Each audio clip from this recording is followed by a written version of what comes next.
Bom dia, Kátia. Bom dia, Eustáquio. Bom dia aos nossos ouvintes. Bom dia, governador.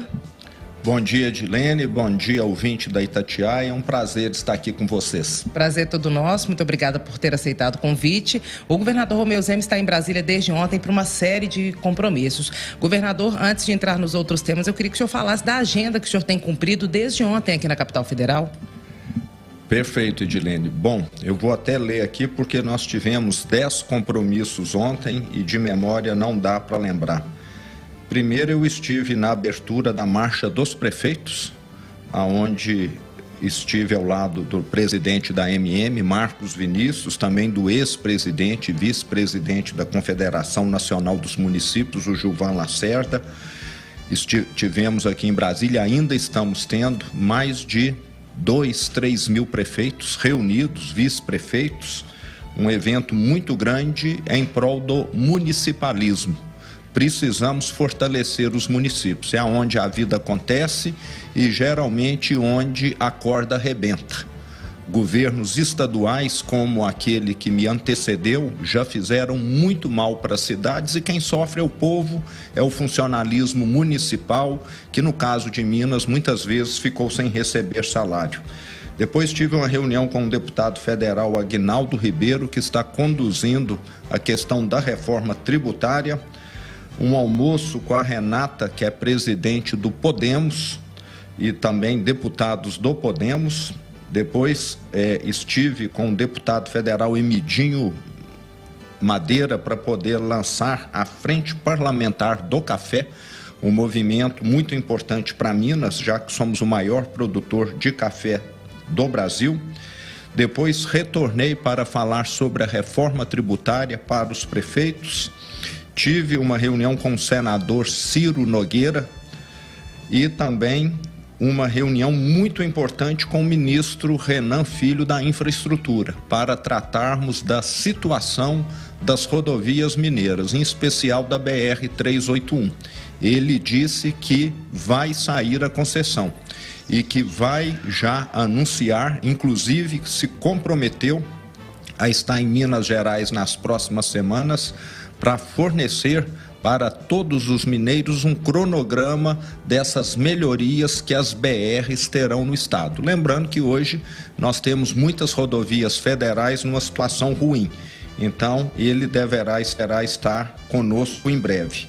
Depois estive no lançamento da Frente Parlamentar em defesa das cirurgias eletivas, um marco muito importante para a saúde, Edilene, porque nós temos até hoje ainda uma fila grande de pessoas aguardando uma cirurgia ortopédica, uma cirurgia de hérnia, uma cirurgia de útero, no caso de mulher.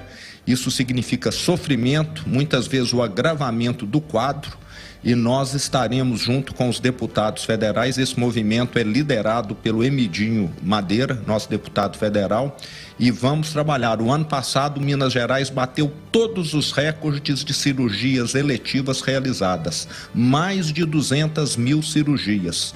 Em 2019, que foi antes da pandemia, que tinha sido o maior número, nós subimos praticamente 20%. Então, um recorde batido em 20% em 2022.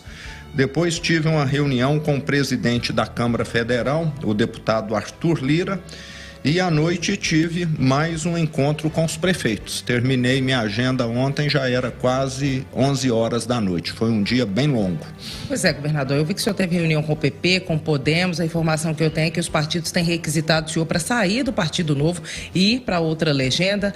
De fato, o senhor tem recebido essas propostas e o senhor pensa em ser candidato à presidência da República em 2026, como tem sido dito nos bastidores da política, e pode ser por outro partido? Edilene, 2 pontos. Primeiro, eu estou satisfeito com o Partido Novo. O Partido Novo tem feito uma série de reformulações. Realmente ele passou por um período turbulento, principalmente lá em 2021. Com o Eduardo Ribeiro, nós estamos vendo mudanças concretas para melhor e o meu plano é continuar no Partido Novo. Mas o Partido Novo, como aconteceu na minha eleição ano passado, já se abriu e demonstrou na prática que faz aliança com outros partidos. Quem está na política precisa caminhar lado a lado com outros partidos. E sobre 2026, Edilene, está muito longe. Eu tenho muito o que fazer em Minas Gerais. Uma mãe que acabou de dar à luz tem que estar preocupada em cuidar do neném e não em olhar um neto que vai chegar daí a 25 anos. Então, vamos com cada coisa ao seu tempo. Governador, aproveitando que o senhor falou em relação às mudanças, né, do Partido Novo, as alterações que vêm sendo feitas, o governo do estado apresentou um projeto à Assembleia Legislativa que gerou polêmica nos últimos dias, que foi em relação ao aumento do salário dos secretários e também do salário de governador. O senhor acha que o governo fez bem em apresentar esse projeto? Era a hora certa? Era necessário? Dilene, eu tenho dito que eu quero fazer o certo. Nós perdemos nesse meu primeiro governo quase que metade dos secretários porque eles receberam propostas muito melhores do que ganham no governo. Eu tinha e ainda tenho secretários que estão no governo trabalhando como quase voluntários. E é isso que Minas quer para o futuro, depender de voluntários para ocupar os cargos mais importantes do estado. Nós estamos com esse salário fixo desde 2007, então nós estamos falando aí de 15, 16 anos. Minas Gerais hoje é o estado no Brasil que tem disparado, eu não estou falando de 20% menor não, estou falando de 3 vezes menos o salário de secretários. Então, é uma lógica nós querermos fazer essa correção para atrairmos e retermos bons profissionais. Eu não quero que Minas fique dependendo de gente que se voluntaria a ocupar cargos, como aconteceu. Então, nós estamos corrigindo uma distorção. Secretários municipais de cidades pequenas ganham mais do que secretários de estado em Minas Gerais hoje. De todos os estados do Brasil, disparado o menor salário. Então, nós estamos corrigindo uma distorção que eu suportei durante o meu primeiro governo, mas que eu quero deixar o governo com ela corrigida. O senhor doou o salário do senhor. O senhor vai continuar doando? Dilene, eu assumi o compromisso de doar o meu salário até colocar em dia o salário do funcionalismo público. Nós conseguimos essa conquista em agosto de 2021. Então, nós estamos falando aí que durante quase 3 anos eu estava na situação de ter de assumir o compromisso. E mesmo tendo colocado em dia o salário do servidor, eu continuei doando o meu salário até o mês de dezembro do ano passado. Então, já assumi o compromisso por escrito, que está no cartório, além daquilo que eu havia me comprometido. A partir de agora, é normal. Igual eu te falei, até dezembro eu doei. Ainda não sei como faremos. Até dezembro eu assumi. Durante 4 anos eu trabalhei como um governador voluntário. Governador, tem perspectiva de reajuste do salário dos servidores públicos em Minas? Dilene, quando se fala que o regime de recuperação fiscal não permite esse reajuste, isso não é verdade. O regime de recuperação fiscal não permite que o Estado faça bobagens como já fez no passado.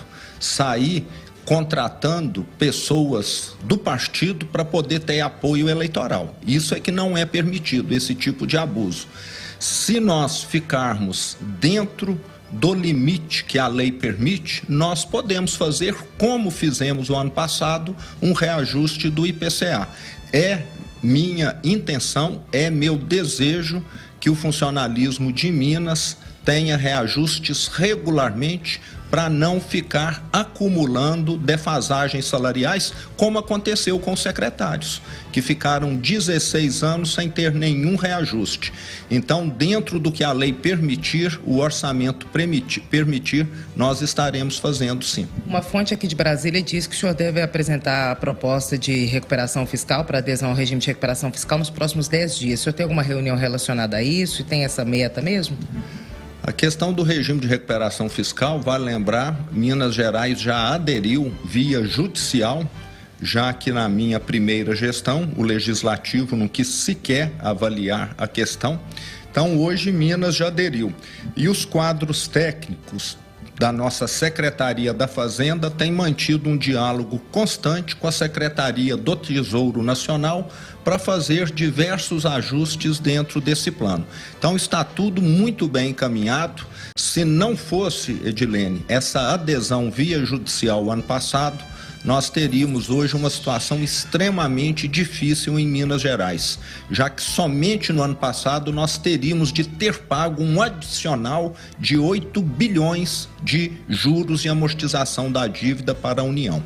Governador, o senhor pretende ligar para o ministro de Portos e Aeroportos, Márcio França, para pedir a prorrogação do funcionamento do aeroporto Carlos Prates, já que ontem a informação é de que o governo federal não prorrogaria, e o senhor pretende pedir a delegação do funcionamento da administração do aeroporto para Minas de imediato, que teria sido colocado como uma possibilidade pelo governo federal? Eu gostaria de ter encontrado com ele ontem, mas não conseguir ajustar os compromissos que já estavam agendados. Esteve lá com ele, me representando, o meu secretário de infraestrutura, o Pedro Bruno, exatamente com essa recomendação. Nós solicitarmos o adiamento dessa retomada, desse fechamento do aeroporto, para que haja tempo de quem está lá hoje, diversas escolas, empresas de manutenção, etc., tenham tempo, inclusive, de apresentar uma proposta ao governo federal ou, então, de fazer uma mudança com o devido tempo, com a devida prática. Não dá para você mudar um aeroporto num final de semana. Então, estou acompanhando, estou preocupado, estarei fazendo de tudo para que esse prazo seja atendido. Vou ligar para ele, se minha agenda permitir aqui hoje, talvez eu até vá lá hoje pessoalmente solicitar isso, para que Belo Horizonte não seja impactada negativamente com o fechamento abrupto dessa unidade. Ontem o secretário de Infraestrutura, Pedro Bruno, disse em entrevista a Itatiaia que na sexta-feira vai ser assinado o contrato de concessão do Rodoanel. Confirmada essa informação? Confirmada, vai ser uma das maiores obras das últimas décadas em Belo Horizonte, na região metropolitana, e uma obra, Edilene, importantíssima. Nós vamos, é lógico que essa obra vai levar alguns anos, mas vamos melhorar muito o trânsito dentro da região metropolitana, tirando muitos caminhões. O anel viário vai ficar muito mais seguro, com menos mortes, e vai representar uma melhoria no transporte geral do estado, já que quem hoje vai de norte para sul ou de leste para oeste, como eu sempre viajei muito, fica geralmente retido 1h30, 2 horas dentro da região metropolitana. E esse percurso vai passar a ser feito em 15, em 20 minutos, em vez de 1, 2 horas. Então vai ser um avanço muito grande, uma obra que, juntamente com o metrô, vai causar uma revolução na região metropolitana em termos de melhoria de mobilidade. Governador, o senhor tem alguma agenda para tratar sobre o acordo de Mariana aqui em Brasília, que está atrasado, a repactuação já dura 2 anos? Qual que é a expectativa do senhor? O governo federal agora quer rever os pontos que foram acordados. O senhor vai tratar disso aqui nessa vinda? Então, encontrando aqui com os parlamentares, inclusive hoje eu terei encontro com a bancada mineira, nós estamos bastante preocupados, porque já tivemos mais de 200 reuniões para tratarmos desse termo. O acordo, ele tem mais de 5.000 páginas, ninguém conhece ele totalmente devido ao gigantismo dele, que ele tem uma parte ambiental, ele tem uma parte socioeconômica, ele tem uma parte de infraestrutura. Tudo isso foi construído nesses últimos 3 anos com a participação do Ministério Público, da Defensoria Pública, dos estados de Minas, do Espírito Santo, e só está faltando um aval do governo federal. E preocupa muito, Edilene, porque há hoje uma ação judicial sendo julgada na Inglaterra, e quem vai ganhar dinheiro se essa ação for julgada, aí ela praticamente inviabiliza a ação aqui no Brasil, porque é como se tivesse já tido uma condenação lá fora. Essa ação só vai ser boa para os advogados que estão movendo. Muitos municípios aderiram, os prefeitos têm autonomia para tal, mas eles vão receber menos. Minas, Espírito Santo não vão receber nada, nem União. Então, nenhuma estrada será feita, nenhum novo hospital será feito, apenas cada prefeito vai decidir o que fazer com esse recurso. E isso é muito ruim para o Brasil. Vai provar que aqui no Brasil, o nosso sistema judicial, os nossos governantes não conseguem decidir, precisa de lá para fora para decidir, e quem vai ganhar são os advogados estrangeiros. Muito ruim para Minas e para o Brasil. Governador, só para a gente encerrar, além do encontro com a bancada mineira, que é agora daqui a pouco, às 8h30, o senhor se encontra hoje também com o senador Sérgio Moro e com os ministros do TCU, Augusto Nardes e Antônio Anastasia. É isso mesmo na agenda do senhor? Exatamente. Estarei lá no Tribunal de Contas da União e também no Senado e terei esses encontros. Quero encontrar o nosso ex-governador Anastasia, que depois que ele assumiu o cargo como ministro, ainda não tive a oportunidade de estar com ele lá no TCU e me inteirar de questões que envolvem Minas Gerais, que ele pode estar contribuindo conosco. Governador, muito obrigada por mais uma entrevista. Prazer foi todo meu, um ótimo dia para você, Edilene, e para quem nos acompanhou aqui. Para nós. Ouvimos o governador Romeu Zema em entrevista exclusiva à Rádio Itatiaia, aqui em Brasília. Kátia e Eustáquio.